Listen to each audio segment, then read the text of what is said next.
Okay, you'll see I handwrote it because I messed up that recording, but it's fine. So we have a quadratic problem that not quadratic, sorry, square root problem that we have to solve. We have to get rid of the square root. My square root's already isolated, so I'm going to go ahead and square both sides. On the left, square root cancels the square, and I'm left with x plus 18 equals, on this side, I have to double distribute. X times x is x squared.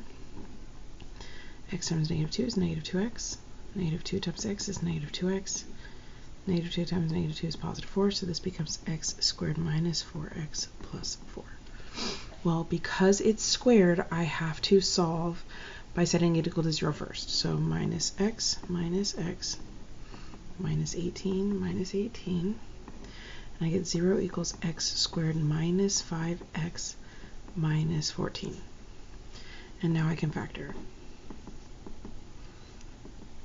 A times c, 1 times negative 14 is negative 14. So this is going to be negative 7 and positive 2. Separate and set them equal to 0, just like the zero factor property problems.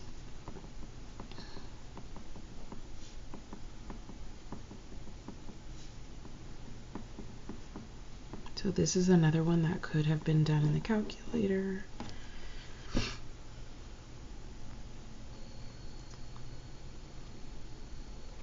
Okay, so look at m. So same concept. However, will a quadratic ever equal a negative? No. A square root will never equal a negative, so this is no solution. However, if you were to solve this, I believe you get positive 1 equals negative 1, which is not true. One thing I forgot. Before you bracket those answers, you have to check your work with the quadratics. So we have to plug in. So knowing that we have the square root of x, so we'll say negative 2 plus 18. And then we have negative 2 minus 2. And that did not work. However, if we do the square root of 7 plus 18, and then 7 minus 2, I plugged x in for both of my x's, that one worked. So my answer here is actually 7, negative 2.